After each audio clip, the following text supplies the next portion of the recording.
Hey guys, so this is day 7 journey to PhD. As usual, I'll go through the sequence of events based on what was planned yesterday, and happy to say that managed to complete all the tasks with some tweaks to the individual subtasks. So I was trying to get a deeper understanding of GRPO and as well looking at the general advantage estimation today.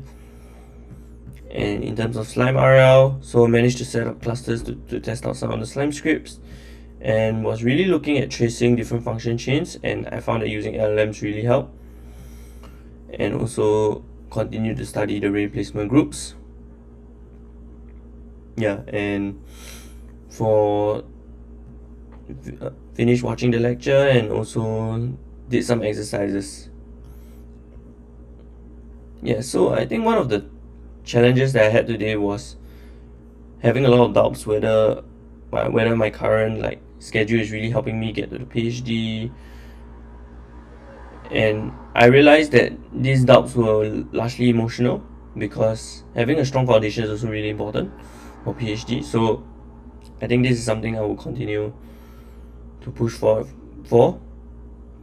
And I think one of the things that I wanted to add also was creating this hypothesis score chart. So I also do this for my research as well. So keep tracking my current actions and what the intended outcome is, and also measure what is the actual outcome. As usual, this is my goals. I still want to finish the Steve Brunton optimization book. Currently planned for 30 days and do the ab wheel in 60 days, so continue doing ab workouts.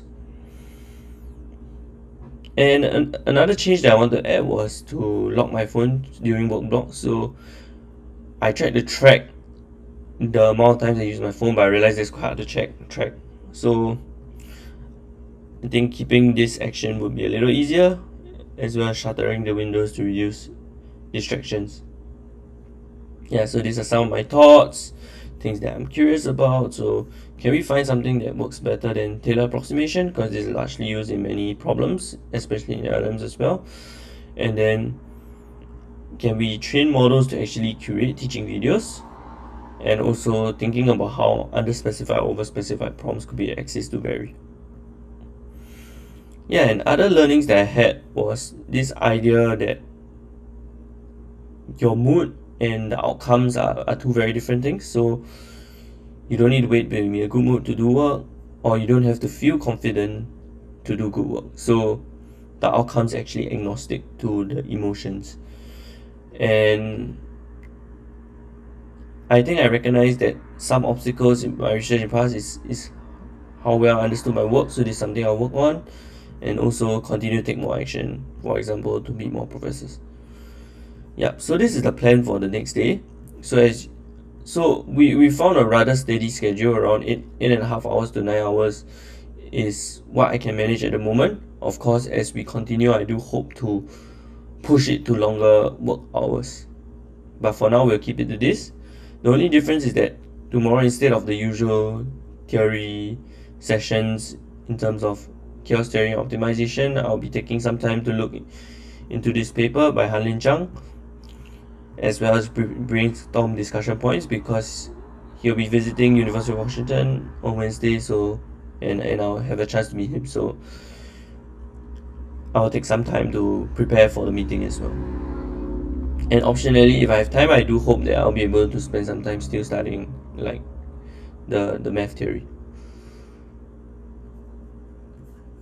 And as usual, maintaining a good caloric deficit, so trying to keep up with the diet.